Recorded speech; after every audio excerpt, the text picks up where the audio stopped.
Welcome to the video for day 3 of our kinetics and equilibrium unit. Today we're tackling exclusively just the term dynamic equilibrium. We start here at the top with a copy and paste from the essential idea of days 1 and 2. And it says that a chemical reaction, and we also learned of physical processes such as evaporation of water, is in equilibrium when the concentrations of reactants and products are constant, that their ratio does not vary. So we see that these images here are all from earlier days. On the left we have 3 images from the evaporation of water into gaseous water in a closed container. We got familiar with these graphs where we start with 0 gaseous water and all liquid water in the sealed container, and the liquid water amount decreases. At the same time, the gaseous water amount increases. And when these flatten, that means time is going by, but we're not having a change in the amounts of either. So that we learned was equilibrium. We saw that in the containers, where this image here would last for multiple frames, because we'd reached a point where we had 4 gaseous water molecules, 4 liquid water molecules, but the amounts of neither were changing over time. In day 2, we learned the same ideas, but for a chemical equation, in particular the reaction of nitrogen gas and hydrogen gas to form ammonia. But there again, we started with no ammonia because that was our product, so to speak, and we had all reactants. We did this in a closed container, and this is a reversible reaction where at first we're depleting our hydrogen and nitrogen, and we're forming ammonia. The reaction rate slows as time increases because our concentrations of hydrogen and nitrogen gas are decreasing within the system, so there's not as much opportunity for those molecules to collide. And so the rate slows, and then eventually the amount settles in on a constant amount. And for ammonia, eventually the time is reached when the amount of ammonia doesn't change. That's why these are flat here. And the container that we looked at was one where we had formed 6 ammonia molecules, and this frame lasted over many units of time once the reaction achieved equilibrium. So today we want to amend just calling this equilibrium to dynamic equilibrium. So this essential idea reads a little differently from the equilibrium that we had learned about in day 1 and 2. Dynamic equilibrium, which implies there's still motion of some sort, movement of some sort. Dynamic equilibrium exists once a reversible reaction occurs. Substances transition between reactants and products at equal rates. So that suggests that there's still reactants becoming products and products reacting. They're just doing so at equal rates, meaning there is no net change. That's why when we look at the ending storyboard for, say, the evaporation of water, which is what this one is, that's why I use that frame multiple times, because we're looking at the system macroscopically, and we're seeing the same amount of liquid water in there over time. But in reality, gaseous water is still being formed, and in reality, liquid water is still being formed. It's just that the concentrations, the amounts aren't changing.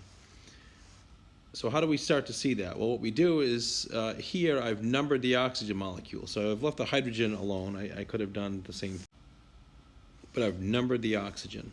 So oxygen number 1 is in the upper left, and oxygen number 5 is part of the liquid water.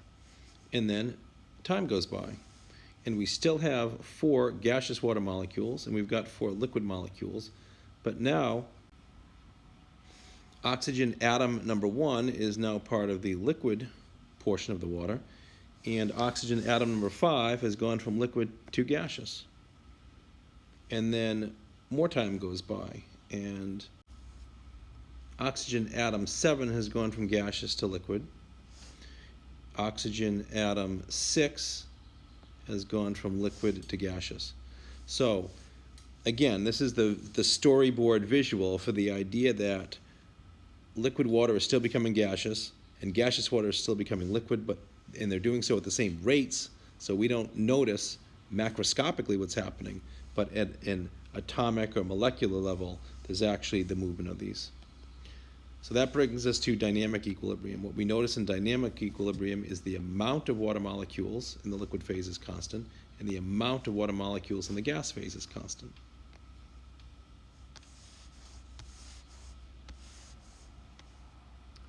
Here are our familiar graphs. The depleting liquid until it reaches a flatness because the amount's not changing, and increasing gaseous until it flattens when the amount isn't changing. The rate at which the molecules from the liquid phase are becoming gas is equal to the rate at which the gases are becoming liquid. So the rates are equal. That's the equilibrium part of dynamic equilibrium. And then really what we've just come to in this day 3 is that although it looks like nothing is changing, billions and billions of molecules from the liquid are becoming gas, and at the same time, billions and billions of molecules of gas are becoming liquid. And that's the dynamic part of dynamic equilibrium.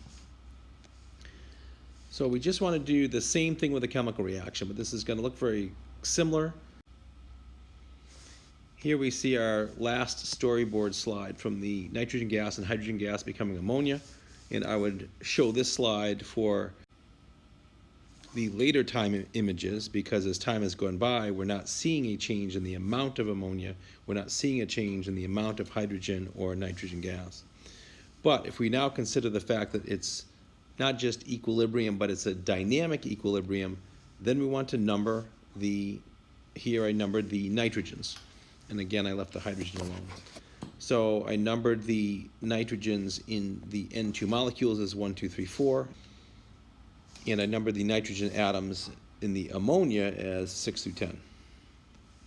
But as time goes by, there's a shuffling of those, if you will. So I still have 6 ammonia molecules. However, those nitrogen atoms, 1, 2, 3, 4, are now all part of ammonia, because the reaction has still been proceeding from hydrogen plus nitrogen forming ammonia. So that still happened, but at the same time, in this reversible reaction, we achieved in the closed container, we achieved a dynamic equilibrium. So some of those ammonia, they form nitrogen gas and hydrogen gas. So that's why we now have nitrogen atoms 5 and 8 and 7 and 10 now as N2 molecules. And then more time goes by and there's more shuffling of them. So now we've got a different 4 nitrogen atoms as the N2 and a different 6 nitrogen atoms as part of the ammonia molecules. But notice that in each of these 4 frames, we always have 6 ammonia molecules, we always have 2 nitrogen molecules, and we always have 6 hydrogen molecules. That's dynamic equilibrium. So reading these last 3 bullets, which are very similar to what we just did for the evaporating water, in dynamic equilibrium, the amounts of nitrogen and hydrogen molecules is constant, and the amount of ammonia molecules is constant. That's why macroscopically the vessel starts to look the same to us as dynamic equilibrium is achieved. What is equal is that the rate at which nitrogen and hydrogen are becoming ammonia is equal to the rate at which ammonia is becoming nitrogen and hydrogen. That's the equilibrium part of dynamic equilibrium. The rates are equal. And then the dynamic part is that, although it doesn't look like it's changing to us, on an atomic or molecular level, billions and billions of N2 and H2 molecules are still forming ammonia. But at the same time, billions and billions of ammonia molecules are becoming N2 and H2. So again, that's the dynamic part of dynamic equilibrium. So this video, our day 3 video, was strictly looking at the equilibrium that is achieved when a reversible reaction is done in a sealed container. And that equilibrium is not just having the amounts be the same, but it's a renewed understanding that the rates are equal, meaning there's still reactant forming product and product forming reactant, but they're doing so at the same rate. And so there's still reactant becoming product and product becoming reactant. Okay, that's our day 3 video. Thank you.